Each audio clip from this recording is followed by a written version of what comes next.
අපි අද මෙතනට රැස් වෙලා සිටින්නේ මේක අවුරුදු 3කට පෙර. අද අපි සමග මේ වාතයේ හුස්ම ගැනීමට ජීවත් විය යුතු සිටි. අද තමගේ පවුලේ දරුවා පවුලේ ඥාතීන් සමග සුහදතාවයේ ජීවත් විය යුතු සිටි. අද මේ පොදු සමාජයත් එක්ක මුහු වෙමින් කතා කරමින් ජීවත් වීමට නියමිතව සිටි විශාල පිරිසක් 2019 අප්‍රේල් මාස 21 වෙනිදා ඒ පාස්කු දිනවලදී අපේ උදාහරණ ලැබුවා. අපි අපේ රටේ මේ යම් ගොඩක් දැකලා තියෙනවා. යුද්ධවලදී මේ යම් අපි දැකලා තියෙනවා. ස්වාගතයන්ගේ මේ යම් අපි දැකලා තියෙනවා. ස්වභාවික මේ යම් අපි දැකලා තියෙනවා. හැබැයි මෑත ලංකා ඉතිහාසයේ සිද්ධ වුණු මිලේච්ඡකම ඝාතනය මේ පාස්කු නිදහස් වූ ඝාතනය 260කට අධික අපේ මාමලා තාත්තලා සහෝදර සහෝදරියන් දුවා දරුවන්ට අයිති 500කට අධික අපේ රටේ පුරවැසියන් තුවාල ලබා අපඝාත වී සිටිනවා වේදනාවට ලක් වී සිටිනවා. හදවතක් තිබෙන අපි හැම දෙනාගේම යුක්ති සහගත ඉල්ලීමක් නැද්ද අපිට? මේ කුරිරු ඝාතනයට මේ කුරිරු ඝාතකයන්ට දඬුවම් ලබා දී යුතුයි ඉලිදරව් කළ යුතුයි කියලා යුක්ති සහගත ඉල්ලීමක් නැද්ද? මෙය හුදු අන්තවාදී ප්‍රහාරක ලෙස අර්ථකථනය කරා.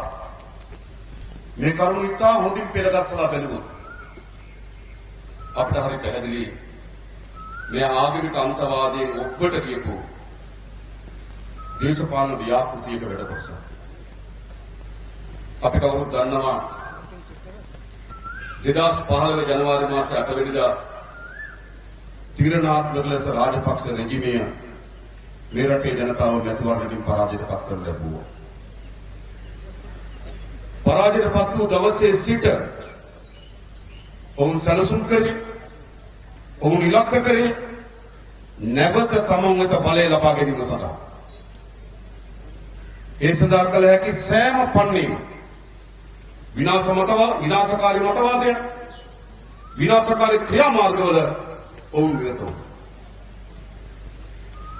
ඔවුන් 2015 පස්සේ ආමන්ත්‍රණය කරේ ප්‍රජාතන්ත්‍රවාදයේ පිළිබඳ සටන් පාඨයක් නොවේ. 2015 පස්සේ ඔවුන් නියෝජනය කරේ ආර්ථික සංවර්ධනය පිළිබඳ සටන් පාඨයක් නොවේ. 2015 පස්සේ ඔවුන් නියෝජනය කරේ ආර්ථික සමෘද්ධිය පිළිබඳ සටන් පාඨයක් නොවේ. 2015 පස්සේ ඔවුන් නියෝජනය කරේ නීතිය විධානයේ ආධිපත්‍ය පිළිබඳව සටන් පාඨයක් නොවේ. 2015 පස්සේ ඔවුන් නියෝජනය කරේ ලෝක ඉස්සරහ අභිමානවත් රාජ්‍ය ගොඩනැගීම පිළිබඳව සංකල්පයක් නොවේ. 2015 ඔවුන් දියත් කරේ ජාතිවාදයේ ලේවැකි මතවාද. උන්ට අවශ්‍ය වී තිබුණා නැවත බලය අත්පත් කර ගැනීම සඳහා තමන්ගේ එකම කුරිරුතම අවිය බවට ජාතිවාදී උපයුක්ත කරගන්න. බලන්න 2015 පස්සේ අපේ ශබ්දකෝෂයට ආපු අලුත් වචන ජාතිය අනතුරේ 2015 පස්සේ අපේ රටේ 2015ට පෙර අපේ ශබ්දකෝෂයේ එහෙම වචනයක් තිබෙනවා. 2015ට පෙර තිබුණද රණවිරු දඩේම කියලා සාකච්ඡාවක්. ඒක 2015 පස්සේ. 2015 පස්සේ තමයි යලි කොටි නැගිටි. මතකද? බණ්ඩාරවල බෝම්බේ කුකුරුපේ හැටිය කිව්වා LTT සංවිධානයේ නැවත පුනරුත්පත්තිය බණ්ඩාරවලින් පටන් ගත්තා. අවසානයේදී කියන්න පටන් ගත්තා නෑ මුස්ලිම් ජාතිවාදයක් වර්ධනය වෙමින් තිබෙනවා. සිංහල ජාතිය අනතුරට මුහුණ දී තිබෙනවා. ජාතිය බේරා ගැනීම සඳහා නව දේශපාලන ගමනක් අවශ්‍යයි. එනිසා උන්ගේ එකම තේරීම බවට පත් කරගත්තේ කොහොමද? ජාතිවාදී. ඒ වෙනුවෙන් මොනවද නොකළේ? ඔබට මතක ඇති වඳ කොත්තු පිළිබඳ සාකච්ඡාවක් ආවා. අම්පාර ප්‍රදේශයේ හෝටලයක කොත්තුවක් කනකොට පිටිකුලියක් තිබිලා ඒක කිව්වා වඳ කොත්තු කියලා. රටේ සමාජයේ මතය ගොඩනගන්න හැදුවා මුස්ලිම් ජාතිවාදී ව්‍යාපාරයන් සිංහල ජනතාව වඳ කිරීම සඳහා මෙවැනි ප්‍රයත්නකින් වුණා. අවසානයේ දෙන්න පටන් ගත්තා වඳ ඇඳුම් කියලා සාකච්ඡාව. ලෝකේ විද්‍යාත්මකව කොතනකවත් ඇඳුම් නැන්දාම වඳට කරන්න පුළුවන් කියලා බෙහෙතක් හෝ පරීක්ෂණයක් කරලා තියෙනවා. හැබැයි උන් කිව්ව මොකද්ද? වඳ යටු ඇඳුම් තියනවා කිව්වා. ඒවා අඳින අයට දරුවන් නොලබන තත්ත්වයක් ඇති වෙනවා වඳ තත්ත්වයක් ඇති වෙනවා කිව්වා. මෙහෙම ප්‍රමාණිකුල ජාතිවාදී වපුරලා කිව්වා 2050 වෙනකොට සිංහල ජාතිය සුළු ජාතිය වෙනවා. මොකද උන්ට තිබුණා ජාතිය බේරා ගැනීම වෙනුවෙන් ආගම බේරා ගැනීම වෙනුවෙන් දේශපාලන ව්‍යාපාරයකට ඔවුන් ස්ථාන ගන්නවා. ඒකේ ගමන් මගේ කූට ප්‍රාප්තිය තමයි අප්‍රේල් මාස 21 වෙනිදා ප්‍රහාරය. අප්‍රේල් මාස 21 වෙනිදා ප්‍රහාරය මොකද සිද්ධ වුනේ? ජනතාවට කිව්ව මොකද්ද? ඇත්ත තමයි ජාතිය විනාශ කරන්න අවියාවිද රැස් කරලා තියෙනවා. හැම පල්ලියකම කඩු තිබ්බා. මරාගෙන මරන බෝම්බ කරුවන්නා. දැනුණුන් මතවාදීව ගොඩනගමින් තිබුණු මතය ප්‍රායෝගිකව යථාර්ථයක් බවට පත් වෙන හැටි පෙන්වීමක් කරා පාස්කිරිදා ප්‍රහාරය. ප්‍රහාරය සිදුුනේ 2019 අප්‍රේල් මාසේ 21 වෙනිදා. අප්‍රේල් මාසේ 25 වෙනිදා ගෝඨාභය රාජපක්ෂ කියනවා ඔහු ජනාධිපතිවරණයට එන බව මුස්ලිම් ජාතිවාදය පරාද කරන බව. බෝම්බේ පුපුරන්නේ අප්‍රේල් මාසේ 21 ඔහු ජනාධිපතිවරණයට එනවා කියලා ප්‍රකාශ කරන්නේ අප්‍රේල් මාසේ 25. මේ මාසේ 10 වෙනිදා ලංකාවේ හිටපු ඇමරිකානු තානාපති රොබර්ට් ඕ බ්ලේක් වෙනවා. ඔහු ඇවිල්ලා මිලින්ද බරබඩෝගේ ඉන්නේ. ඔහු ගෙනල්ලා සම්මන්ත්‍රණයක් තියලා කියනවා ගෝඨාභය රාජපක්ෂ හිටියා නම් මේ ප්‍රහාරයේ සිදු නොවන බව. ගෝඨාභය රාජපක්ෂ කියනවා මම ආවිගස ජාතිවාදී පරාජය කරනවා. ක්‍රමානුකූලව තමන්ගේ බල ව්‍යාපෘතිය ඊටම තීරණාත්මක පුපුරව හැරීමක් තමයි තීරණාත්මක ඝාතනයක් තමයි අප්‍රේල් මාසේ 21 වෙනිදා සිද්ධ වෙන්නේ. එතනින් පස්සේ මුළු ඡන්ද මැතිවරණ බල ව්‍යාපෘතිය ලියවිලා ඉවරයි. අප්‍රේල් මාසේ 21 වෙනිදා පස්සේ. එතනින් නතරුනේ නෑ. ඊට පස්සේ නැවත ගැටුම් ඇති කරන්න උත්සාහ කළා. මේ මාසේ 21 වෙනිදා අපිට තේරුම් ගන්න පුළුවන් අප්‍රේල් මාසේ 21 වෙනිදා ප්‍රහාරයට කම්පා වෙලා 21 වෙනිදා රහ 22 වෙනිදා උදේ කලබල ඇති වෙන්න පුළුවන්. හැබැයි අපේ රටේ කලබල ඇතුනේ මේ මාසේ 14 හලාවතදී මීගමුවේදී බිංගිරියේදී මිනුවන්ගොඩදී ආදිස්ථාන ගණනාවක නැවත සලසුම් ප්‍රසාගත ජාතිවාදී ප්‍රචණ්ඩ ක්‍රියා උත්සාහකට ගෙනාවා. අපි දැක්කේ වගේ ඉතින් හිට කවුද කියලා. බිංගිරියේදී හෙට්ටිපොළදී නාමල් කුමාරලා කලබැලේ පිටිය අපි දැක්කා. මිනුවන්ගොඩදී ගායකයා එලිබැලේ පිටිය අපි දැක්කා. මధు මාධව. බිංගිරියේදී දයාසිරිල එළියට ඇවිල්ලා හිටපු හැටි අපි දැක්කා. එනිසා මොකද කරේ? එතනින් යටින් ඉඳන් නොදී නැවත මේ ජාතිවාදී උත්සන්න කරමින් දේශපාලන ව්‍යාපෘතියක් ඉස්සරහට ගෙනිච්චා. අවසානයේදී දිවයින පුවත්පත ප්‍රධාන ප්‍රවෘත්තියක් පළ කළා. කුරුණෑගල දොස්තර කෙනෙක් සැත්කම් 8000ක් කර තිබෙන බවත් එයින් සැත්කම් 4000ක් වඳ සැත්කම් බව. කොහොමද නිර්මාණය වෙන්නේ? මේක පෙළගැස්මක්. හැබැයි අද අපි ඉස්සරහ ඔක්කොටම සත්‍ය ඉදරවමින් තිබෙනවා. වඳ කොත්තු කියලා જાතියක් තිබිලා නැත. වඳ ඇඳුම් කියලා වර්ගයක් තිබිලා නැත. සාපි කියන වෛද්‍යවරයා වඳ සත්කම් සිදු කොට නැත. ඒ නිසානේ ඔහුගේ වැටුපක් ඔහුගේ රැකියාව වැඩතහනම් කරපු කාලේ වැටපත් නැවත ගෙවන්න කියලා තීරණය කරනවා. එහෙනම් මේ ප්‍රබන්ධය නිර්මාණය කරේ කුමක් වෙනුවෙන්ද? මේ ප්‍රබන්ධය නිශ්චිත පරිදි ගෝඨාභය රාජපක්ෂ ඇතුළු කඳවුරේ බලය ලබා ගැනීම සඳහා බල ව්‍යාපෘතියක්. අන්න ඒ නිසා තමයි අපි කාටත් සාධාරණ සැකයක් ඇති වෙන්නේ. මේ අප්‍රේල් මාසයේ 21 වෙනිදා සිදු ප්‍රහාරයේ සැප වර්ධකවන් කවුද? කෝ? අපි දැනගන්න ඕන. කවුද දැනගන්න ඕනේ? මේකේ වර්ධකවන් පාර්ශ්ව දෙකක් ඉන්නවා. එකක් තමයි નિયમિત පරිදි නිසි පරිදි තොරතුරු ලැබී තිබෙදී ප්‍රහාරය වළක්වා ගැනීමට අසමත් වූ පාර්ශ්වය.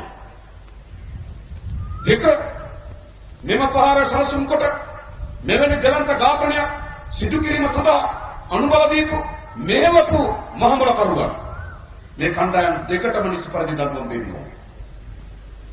මොකද පැහැදිලි අප්‍රේල් මාසේ 4 වෙනිදා ඉන්දියාවේ රහස්වතු සේවයක් ඉතා පැහැදිලිව සඳහන් කරනවා මෙවැනි මුස්ලිම් අන්තවාදී කණ්ඩායමක් විසින් ප්‍රහාරයක් එල්ල කිරීමට සැලසුමක් තිබෙන බව. අප්‍රේල් 9 වෙනිදා වාර්තා කරනවා. එම ප්‍රහාරය සහරන් ඇතුළු කණ්ඩායම සිදු කරන බවත් ඒ අයගේ නාම ලේඛනය, ඔවුන්ගේ දුරකථන අංක, ඔවුන්ගේ හැඳුනුම්පත් අංක, ඔවුන්ගේ ඇඩ්‍රස් මේ ප්‍රහාරයක් ගැන සියලු තොරතුරු අප්‍රේල් මාසේ 9 වෙනිදා ලංකාවේ ආරක්ෂක තොරතුරු ඒකකට ලැබෙනවා. අප්‍රේල් මාසේ 10 වෙනිදා තවත් තොරතුරු ලැබෙනවා. අප්‍රේල් මාසේ 16 වෙනිදා කාන්තන්කුඩි ප්‍රදේශයේ බයිසිකලයක් පුපුරව හැරලා අත්හදා බැලීම් පිපිරීමක් කරනවා. ඒ අත්හදා බැලීම් පිපිරීම පිළිබඳව අප්‍රේල් මාසේ 17 වෙනිදා බුද්ධියාන සවිත සියලු තොරතුරු වෙනවා. බයිසිකලය අරන් තියෙන කැලණිය ප්‍රදේශය මේ විදිහට ගමන් කරා. මේ ස්ථානයේදී පුපුරවා ගත්තා. මේ අය හවුල් වුණා කියලා. ඒ නිසා පුපුරවා ගැනීමට සූදානම්ක් තිබෙන බවත් අත්හදා බැලීම් පිපිරීම කර තිබෙන බවත් බුද්ධියාන සොල වාර්තාව. අප්‍රේල් මාසේ 20 වෙනිදා වාර්තාවක් ඇවිල්ලා තිනවා හෙට උදේ ගහනවා කියලා. අප්‍රේල් මාසේ 21 වෙනිදා උදේ 7ට වාර්තාවක් ඇවිල්ලා කියනවා හෝටල් වලට සහ පල්ලි වලට ගහන්න කියලා. තමන මෙවැනි දිනපතා එකින් එක සිදුවීම් සියල්ල හොඳින් වාර්තා වෙමින් තිබියදී වළක්වා ගන්න අසමත්නේ කවුද? ඔවුන් මේකේ ඝාතකයන් නෙවෙයිද? ඔවුන්ට නිසි දඬුවමක් ලැබී නොලැබිය යුතුද? ආණ්ඩුවක් හදන්නේ ඒ රටේ ජනතාවගේ ඒ රට ආරක්ෂාව පිළිබඳව වගකීම අපි උන්ට බාර දෙනවා. සාමාන්‍ය පොලිසියගේ වගකීමක් නෙවෙයි. අපිත් අපේ වැඩ කොටස කරනවා. හැබැයි මූලික වගකීම තියෙන කාටද? මූලික වගකීම තියෙන ආණ්ඩුවට.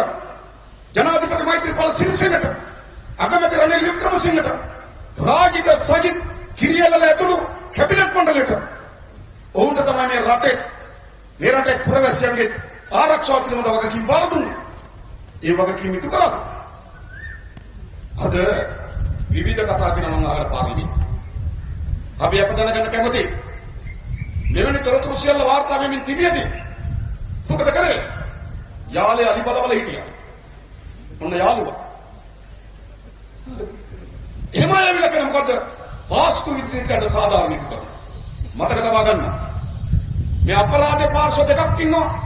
එකක් මේ નિયમિત පරිදි තොරතුරු ලැබී තිබියදී මේ ප්‍රහාරය වළක්වා ගැනීමට අසමත් වූ කණ්ඩායම. සාධක වශයෙන් ඔබට අපිට සාධකයක් දෙනවා. තමන්ගේ ජනතාව පිළිබඳ වගවීම අත්තරපු කණ්ඩායමට නිසි පරිදි දඬුවම් ලබා දීම සඳහා වූ පාලනයක් අපේ රටේ කරගන්න ඕන. ඊළඟ මේ ප්‍රහාරය තම පැහැදිලි සැකකටයුතු අවස්ථා කිහිපයක් තිබෙනවා. පළවෙනි එක 2018 නොවැම්බර් මාසයේ 30 වෙනිදා වවණුති ප්‍රදේශයේදී පොලිස් මුරපොලක හිටපු පොලිස් නිලධාරීන් දෙදෙනෙක් ඝාතනය කරනවා. ඒක තමයි සහරාල්ලාගේ පළමු ඝාතනය. එනගේ ඝාතනයේ පිටිපස ඉතා හොඳින් හඹාගෙන ගියා අප්‍රේල් මාස 21 වෙනිදා පහර සිද්ධ වෙන්නේ නැහැ. හැබැයි ඒ ඝාතනය වෙන අතකට ලොමුනේ කොහොමද? ඒ වවුනිතු ප්‍රදේශයේ ඒ මුරපොළ ආසන්නයේ බෝක්කුවකට ගෙනල්ලා ජැකට් එකක් දානවා කවුරු හරි. පොලිස් සුනකයා ඒ ජැකට් එකේ ඉවට යනවා. අජන්තන් කියන LTT එකේ හිටපු සමාජිකයෙක් ගෙදර. ජැකට් එක දැම්මේ කවුද? මේ පරීක්ෂණ වෙන අතරට යොමු කිරීම වමනාව තිබෙනවා. වවුනිතු පොලිස් නිලධාරියා ඝාතනය කිරීමට අහුල්ලු ඇත්ත ඝාතකයන් සේනාව වෙනුවට ඒ පරීක්ෂණ වෙන අතකට යොමු කරේ කවුද? දැනගන්න ඕන. ඊට මාස 6කට කලින් මව්බිම පත්තරේ ලිපියක් ගියා උදේනි සමන් කුමාර ලියපු ලිපියක්. ඒ උදේනි සමන් කුමාර ලියපු ලිපියේදී කියනවා මතක තියාගන්න මේ නොවැම්බර් 30 කියන්නේ කවද්ද? අර දින 52 කුමන්ත්‍රණකාරී ආණ්ඩුව වෙලාව. ඔක්තෝබර් මාසේ 28 තමයි ඒ කුමන්ත්‍රණකාරී ආණ්ඩුව හැදෙන්නේ. නොවැම්බර් මාසේ 30 කියලා කියන්නේ ඒ කුමන්ත්‍රණකාරී ආණ්ඩුව ඇතුලේ පළවෙනි පහරේ සිද්ධ වෙනවා. ඒ වෙලාවේදී මව්බිම් පත්‍රෙ මීට මාස කිහිපයකට කලින් ලිපියක් වෙනවා. මේ පරීක්ෂණයේ කරුණු හැබැයි අතට නෙවෙයි වෙන අතකට යොමු වෙන බව සාමාන්‍ය පුරවැසියෙක් හැටියට ගෝඨාභය රාජපක්ෂට අවබෝධ වෙලා අපරාධ පරීක්ෂණ දෙපාර්තමේන්තුවට කතා කරලා මේ පරීක්ෂණ යන්නේ වෙන අතකට නේද කියලා ඇහුවලු. මොකද මේ හොරාට කලින් කේල්කන වැටපන්නේ? මොකද මම අපරාධ පරීක්ෂණ දෙපාර්තමේන්තුවෙන් විමසා බැලුවා. ගෝඨාභය රාජපක්ෂගෙන් එවැනි දුරකථන මුතුමක් ආවද බව. ඒ හිටපු ජේස් නිලධාරීන් කිව්වා ඔහුට එවැනි වැදගත් දුරකථන මුතුමක් එනවා නම් ඒ සෑම මුතුමක්ම තමන්ගේ සටහන් පොතේ සටහන් කරලා බව. එහෙනම් එවැනි ප්‍රබන්ධයක් හදන්න ඕන උනේ මොකක් නිසාද? අපේ ඉදර කරගන්න ඕන කරුණු. වවුනිතු ඝාතනය වෙන අතකට යමුනේ කොහොමද? වෙන අතකට එනවා කියලා අපරාධ පරීක්ෂණ දෙපාර්තමේන්තුවට කතා කරලා ගෝඨාභය රාජපක්ෂ කිව්වා කියලා ලියන්න හේතුව මොකක්ද? අපි දැනගන්න. ඒ වගේම මෙවැනි දිනපතා තොරතුරු වාර්තා වෙමින් තිබියදී ඒ තොරතුරු වල නිෂ්පර්ධී ක්‍රියාමාර්ග නගත්තේ කවුද? 4 වෙනුවකට මක් ඇති. බෝම්බේ පුපුරනවා හෝටල් 3ක සාදේවස්ථාන 3ක. හැබැයි තාජ් සමුද්‍ර හෝටලේ පුපුරවා ගන්න නැතිනාට පුපුරවා ගන්න බැරි වෙනවා. ඒක අපි දන්නේ.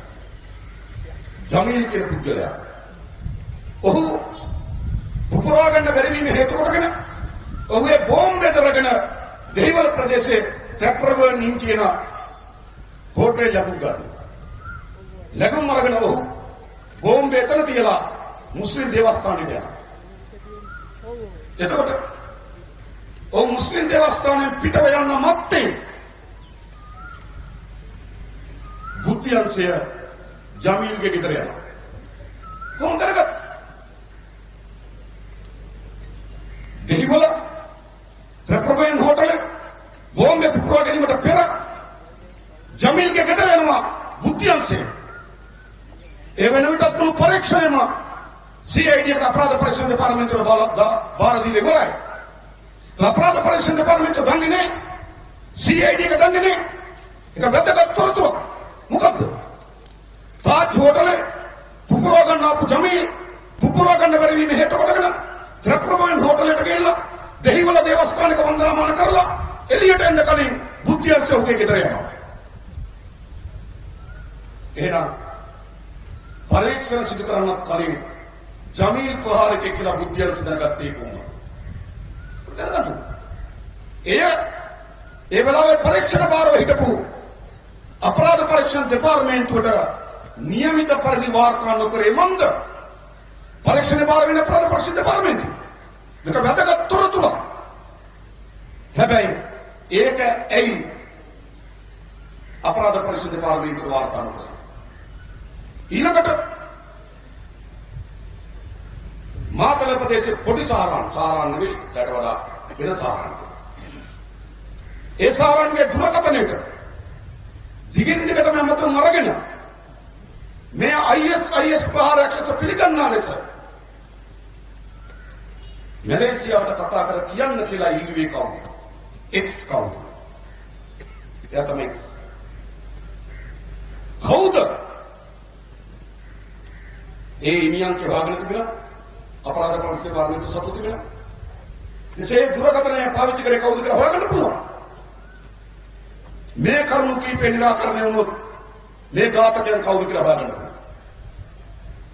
එළියේ ඉන්න අපිට මේ දිහා බලාගෙන ඉන්න අපිට මේකේ නිරාකරණ කරගත යුතු තැන් ගොඩක් තියෙනවා. හැබැයි ඇයි ආණ්ඩුව ඒක ඉදර කරන්නේ නැත්තේ? ඒ විතරක් නෙවෙයි පාර්ලිමේන්තුව. එළියට යන මොකද්ද? පොලිසිය මැටි සරත් විරසක පාවිච්චි කරේ සහරම් පාවිච්චි කරපු වහනේ. මොකද? අපේ සාධාරණ සැකයක් හිතනවා. නේද? එක වෙලාවක සරත් විරසක ඩ්‍රයිවර් සහරම් අනුකා. ඒ සාධාරණ සැකයක් හිතනවා. එක්කෝ සාරංගේ වාහනේ රාජ්‍ය ආරක්ෂක අමාත්‍යාංශයට හම්බුණා. එහෙම නැත්නම් රාජ්‍ය ආරක්ෂක අමාත්‍යාංශයෙන් සාරන්ට වාහන දුන්නා. කොහිතන්න මෙවැනි මහා ඝාතකයන් ආරක්ෂා කරලා තිබෙනවා. යටිදල පාසුකම් දීලා තිබෙනවා. වැටුප් දීලා තිබෙනවා. මේ පිළිවන් සාධාරණ සැකයක් අපි ඉස්සර නැද්ද? එනිසා අපි ඉදිරියට තිබෙනවා. මේ මිලේච්ඡ ඝාතනය පිළිබඳව එළිදරව් නොවුණු කරුණු එළිදරව් කලයිගත යුතු කරුණු අන්න ඒක එළිදරව් කරන්න තමයි ආණ්ඩුව මේ ආණ්ඩුව කිසිසේත්ම එම කරුණු එළිදරව් කරන්නේ නැහැ. ඔවුන් පරීක්ෂණ කරන කාර්යභාරය නෙවෙයි ඔවුන් කරන්නේ. ඔවුන් කරන්නේ පරීක්ෂණ යටපත් කරන කාර්යභාරය. මේ පිළිබඳව විශාල හඬක් නගපු අපේ කතෝලික තරුණයා සයන්මා රස්සේ කතා කරනකොට ඔහුවගෙන යන CID එකට. එතකොට කාගේ පැත්තද අපරාධ පරීක්ෂණ පාර්ලිමේන්තුව වෙන්නේ? අපරාධකරුවගේ පැත්ත නෙමෙයි. අපරාධකරුවා එළිදරව් කිරීම සඳහා වැදියත් වෙන කට්ටියට එරෙහි. අපරාධකරුවගේ පැත්තේ ඉඳගෙන අපරාධ එළිදරව් කිරීම වැදියත් වෙන අයට එරෙහිව තමයි කටයුතු කරන්නේ. ඊළඟ සිරිල් ගාමිණී පියතුමා එතුමාට ආරාධනා කළා. එතුමාට එන්න කියන අපරාධ පරීක්ෂණ පාර්ලිමේන්තුව. එනම ආණ්ඩුව ඉන්නේ කොයි පැත්තද? අපරාධකරුවගේ පැත්තේ. ආණ්ඩුව ඉන්නේ අපරාධ එළිදරව් කරන්නන්ගේ පැත්තේ නෙමෙයි. එනිසා අපි කවුරු හරි විශ්වාස කරනවා නම් මේ පාලනය යටතේ මේ පාලකයා යටතේ මේකට යුක්තිය සාධාරණීට වේ කියලා එනම් අනිවාර්යයෙන් ඉබ්බන්ගෙන් තටු ගන්න පුළුවන්. ඉබ්බන්ට ඉගලෙන්න පුළුවන්. නම් මොන් යට මේක කිව්වේ නෑ. එහෙනම් අද අපිට සාධාරණ යුක්තිය ඉට කිරීම සඳහා උපාලනයක් අවශ්‍යයි. අපි හැමදෙනාම තාත්තා දකින්නකොට අද්දකෙන් හොයාගෙන ඉන්න තමන්ගේ බිරිඳගෙත් දරුවගේ ඡායාරූපය දකින්නකොට අදත් ඔහු සමග ජීවත් විය යුතු අම්මා අදත් ඔහුගේ ඔඩක්ව නැලවෙන්න ඕන දරුවා අහිමි වී තිබෙනවා. මේ වේදනාවක් අපිට නැද්ද? මේ කෝපයක් අපිට නැද්ද? මේක මිනිසාමික මිනිස් ඝාතනය. මේක ස්වභාවික මරණයක් නෙවෙයි. මේක සලසුන් සහගත සාමික මිනිස් ඝාතනය. එහෙනම් වින්දිතෙන් සාධාරණයට වෙන්නේ. රටට යුක්තියට වෙන්නේ. නීතිය සාධාරණ පිළිබඳව ජනතාවගේ අලුත් අපේක්ෂාවන් බලාපොරොත්තු ඇති වෙන්නේ. මේ අපරාධ කරවන්ට දඬුවම් දීම විතරයි. මේ අපරාධ කරවන එළිදරව්කට දඬුවම් දීම විතරයි. අපේ අරුණෝනි සහෝදරයා කිව්වා කිතුණු දහමේ දඬුවම් දීමක් නැහැ සමාව දීමක් දෙන්නේ. දහමට අනුව අධ්‍යාත්ම වෙනින් සමාව දෙන්න. හැබැයි රටේ නීතියට අනුව අනිවාර්යයෙන්ම දඬුවම් දෙන බව අපි ඔබට සහතික කරනවා. ඒක කල යුතුයි. එන සමූහ මිනිස් ඝාතන කරලා විරාජමාන වැජ වෙන්න පුළුවන් පාලකයන්ට. ඒ ආරක්ෂා කරමින් ඉන්න පුළුවන් පාලකයන්ට. එහෙම පාලනයක් අපිට ඕනද? ඒක නෙවෙයි මේ ඒ පාලනයේ ප්‍රතිවිපාකද අපි කවුරුත් භුක්ති විඳින්නේ නැද්ද? පෞද්ගලික දවස්වල තෙල් පෝලිං වල ඉඳලා 8 දෙනෙක් මිය ගියා. ඒ කිසිවක් ස්වභාවික මරණ නෙවෙයි. ඒවා ඝාතන. තෙල් පෝලිං ඉඳලා පැය 3-4 නොකා නොබී निराहारව අවුවේ කලාන්තගත හැදෙමි ලෙඩ ඝාතේ ඉඳලා මිය යනවා. ඝාතන නෙවෙයි. ඝාතන. ඊයේ රමුක්වලදී සාධාරණ කුසගින්න පිළිබඳ ප්‍රශ්න අරගෙන පාරට යන පුරවැසියන්ට වැඩි තියෙනවා. ඒක සහෝදරයන් දැන්ටමත් ඝාතනය කරලා තව කීප දෙනෙක් ICU එකේ ඉන්නවා. ජීවිතයත් මරණයත් අතර සටන කියති. මේ ඝාතකයන්ට දඬුවම් දෙන්න ඕනේ. අද කාලය වෙලිතලා විසින් යටපත් වූ ඝාතන කොච්චර තිබෙනවද? කාලය වෙලිතලා විසින් මේවා යටපත් වෙන්න ඉඩ දෙන්න ඕනද? මහා දවල් දසන්ත වික්‍රමතුංග ඝාතනය කළා. කෝ ඝාතකයෝ? එක්තලකඩ පැහැරගෙන ගියා. කෝ ඝාතකයෝ? කාජුලින්ව ඝාතනය කළා. කෝ ඝාතකයෝ? සිවරාම්ව ඝාතනය කළා. කෝ ඝාතකයෝ? නියම ඝාතනය නීතිය බවටපත් වුණා. ඝාතනය සම්ප්‍රදාය බවටපත් වුණා. ඝාතනය සංස්කෘතිය බවටපත් වුණා. රටකින් අපිට පළක් තිබෙන්නේ. ඝාතනය සංස්කෘතියක් වූ, ඝාතනය සම්ප්‍රදායක් වූ, ඝාතනය නීතියක් වූ පාලනකින් අපිට පළක් නෑ. ඒ අපිට අවශ්‍ය වී තිබෙනවා. අපි කාට සහෝදරත්වයෙන් සමගින් ජීවත් වෙන්න පුළුවන් රටක්. අපි කතා කරන භාෂාව අනුව, අදහන ආගම අනුව, අපි කෙනෙකුගේ සංස්කෘතිය අනුව බෙදෙන, කඩන, ભેද බින්න කරන පාලනයක් වෙනුවට සිංහල දෙමළ මුස්ලිම් අපි කවුරු? බෞද්ධ හින්දු කතෝලික ඉස්ලාම් අපි කවුරු? ඒකට සහෝදරත්වයෙන් ඉන්න රටක් අපිට අවශ්‍ය නැද්ද? දශක ගණනාවක් මේ පාලකයෝ අපිව බෙදුවා. අපි එකිනෙකා වෙනකොට ගන්න තත්ත්වයටපත් කරා. අපි එකිනෙකා අතර කෝපය වැඩි කරා. එකිනෙකා අතර වෛරය වැඩි කරා. මේ පාලකයන් අපිට කරන්න පුළුවන් හැම විනාශම කරලා ඉවරයි. දැන් අපි යන්නේ මේ කපියෝගේ. අපි මේ පාලනය වෙනුවට යුක්තිය, නීතිය, සාධාරණත්වය සහිත රාජ්‍යයක් අපි නිර්මාණය කරනවා. අන්නේ නිර්මාණය කිරීම තමයි ජාතික ජනබලවේගයේ වෙත අද පැවරී තිබෙන අත්හරින්නේ නැති වගකීම. අපි කරනවා. අවසාන වශයෙන් මම ඔබට සාතිකයක් දෙන්න. අවසාන වශයෙන් මේ අදත් අපි අතර හුස්ම ගන්න ජීවත් වෙන්න තිබුණු අම්මලා තාත්තලා දුවදරියෝ තමන්ගේ ආගමික විශ්වාසය මත තමන්ගේ පූජාසනය මත මරා දමනවා නම් ඔවුන්ට අනිවාර්යයෙන් ඒ වින්දිතයට යුක්තිය ඉදිවි. අපි ඔබට සපත කර සිටිනවා. ඒ යුක්තිය ඉටු කරන්නේ අප පමණයි සහතික වශයෙන් ඉටු කරන්නේ. එන්ටරේ කාලේ වෙලිතලා විසියටපත් කර තිබෙන සියලු ඝාතනයන් ඒ අපරාධ කරුවන් නැවත නීතිය මුක පමුණුවා. ඒක ලින්ක. ඒ වගේම සිංහල දෙමළ මුස්ලිම් අප කවුරු? බෞද්ධ හින්දු කිතුණු ඉස්ලාම් අප කවුරු? එකට සහෝදරත්වයෙන් ජීවත් වෙන රටක් අපි හදනවා. අපි එකිනෙකාට සහෝදරත්වයෙන් වෙනදගෙන එකිනෙකා අතර සංස්කෘතියින් බෙදා හදාගෙන එකිනෙකාගේ ආගමික විශ්වාසය පිළිබඳ කතා බස් කරමින් ඉතා තෙත්තු හදවතකින් බදා ගන්න පුළුවන් සමාජයක් අපි හදනවා. අන්නේ තමයි මේ පාස්කු දිනේදී ඒ වින්දිතයන් වෙනුවෙන් අපි ඉටු කළ යුතු ඉතාමත් වැදගත් කාර්යභාරය කියලා අපි විශ්වාස කරනවා. ඒ වෙනුවෙන් අපි කවුරුත් එකතු වෙමු. ඒ වෙනුවෙන් අපි කවුරුත් ඉදිරියට එමු කියලා ආරාධනා කරමින් මම නතර වෙනවා. බොහොම ස්තුතියි හැම දිනකටම.